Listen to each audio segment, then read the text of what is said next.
बच्चों मैं आपसे क्वेश्चन नंबर 57 डिस्कस करने जा रहा हूँ of chapter number 1 NPO. Book is T S Grewal, edition is 2020।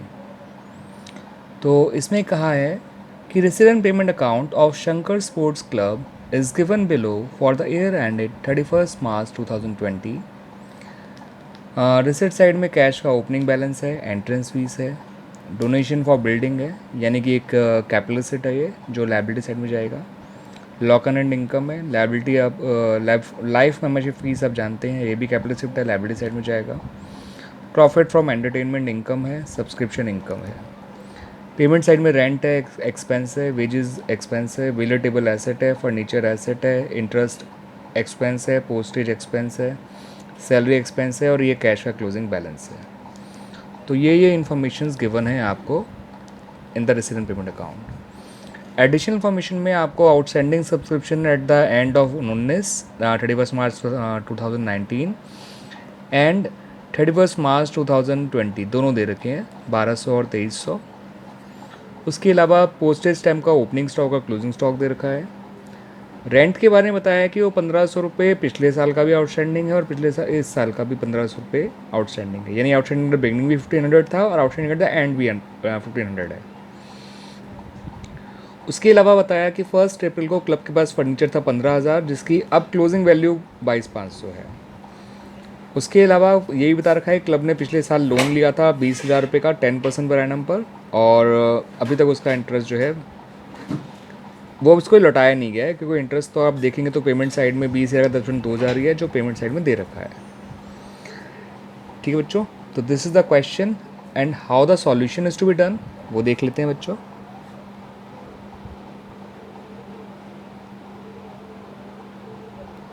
तो बच्चों मैंने कहा था जैसे सबसे पहले क्या होता है कि हमें इसके एडिशनल इन्फॉर्मेशंस को ही जो है सेटल करना होता है। अगर वो सेटल हो जाती हैं तो फिर बाद में क्वेश्चन करना आसान हो जाता है। तो देखिए मैंने यहाँ सब्सक्रिप्शन अकाउंट बनाया, जितना total subscription received in the year था वो यहाँ लिख लिया, आउटस्टैंडिंग बिगनिंग यहाँ लिख लिया, आउटस्टैंडिंग एंड यहाँ लिख लिया, ओपनिंग एडवांस भी नहीं है, क्लोजिंग एडवांस भी नहीं है, तो जो भी है subscription income of current year निकल आई। इसको शो किया हमने यहाँ पर, आउटस्टैंडिंग बिगनिंग को यहाँ शो कर दिया ओपनिंग की एसेट में, आउटस्टैंडिंग एंड को क्लोजिंग के एसेट में। तो सब्सक्रिप्शन का पॉइंट कंप्लीट हो गया। फिर आपको पोस्टेज स्टैम्प का ओपनिंग स्टॉक और क्लोजिंग स्टॉक दिया हुआ है। पोस्टेज का ओपनिंग स्टॉक ओपनिंग के एसेट में, क्लोजिंग स्टॉक क्लोजिंग के एसेट में। और कंज्यूम निकालने के लिए हमेशा ओपनिंग स्टॉक प्लस करते हैं और क्लोजिंग स्टॉक माइनस करते हैं, तो इससे वो 1100 रुपये आ गया। फिर इन्होंने हमें रेंट का आउटस्टैंडिंग बिगनिंग और एंड बता रखा था, आउटस्टैंडिंग एंड प्लस कर दिया, आउटस्टैंडिंग बिगनिंग माइनस कर दिया, तो रेंट 18,000 ही रहा। ठीक है, बाकी आउटस्टैंडिंग एंड बिगनिंग वाले को ओपनिंग की लायबिलिटी में लिखा, एंड वाले को क्लोजिंग की लायबिलिटी में लिखा। फिर क्लब का जो फर्नीचर था पुराना 15,000 का वो यहाँ लिखा, उसकी क्लोजिंग वैल्यू यहाँ लिखी। ठीक है, तो सीधी सी बात है, अगर ओपनिंग वैल्यू 15,000 है और आपने 10,000 का फर्नीचर ख़रीदा भी है तो क्लोजिंग वैल्यू 25 होनी चाहिए, लेकिन क्लोजिंग वैल्यू सिर्फ 22,500 है। बेचा आपने है नहीं, तो जो भी डिफरेंस होगा वो डेप्रिसिएशन होगा, तो that depreciation is shown here, depreciation on furniture 2500 रुपये। ठीक है बच्चों, अब बात करते हैं नेक्स्ट की। उन्होंने कहा था कि हमने लोन भी ले रखा है 20,000 रुपये का। ठीक है, तो वो पहले से ही लोन लिया हुआ है तो लायबिलिटी साइड में आ गया। इस साल आपने लौटाया नहीं क्योंकि ना पेमेंट साइड में उसका कोई जिक्र है, ना ही कोई फर्दर लोन लिया, तो वही loan as it is closing की लायबिलिटी साइड में भी आ गया 20,000 रुपये।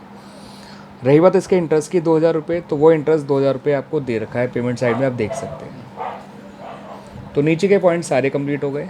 फिर बचा वेजेस, इधर आ गया।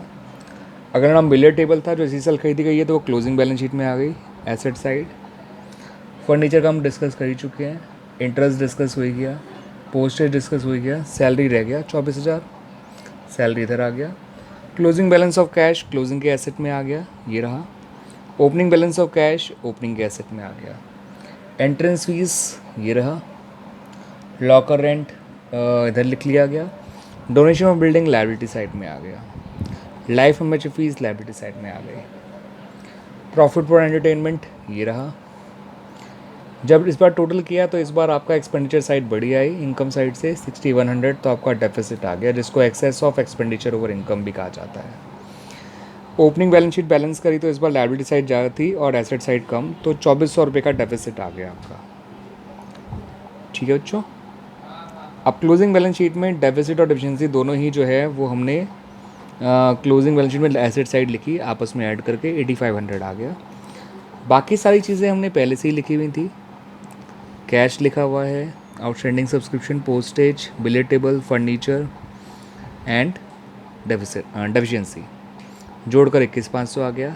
एसेट लाइबिलिटी साइड में भी 23,000 donation for building, 7,000 life emergency fees, 1500 outstanding rent और लोन 20,000, ये भी 51,500 आ गया।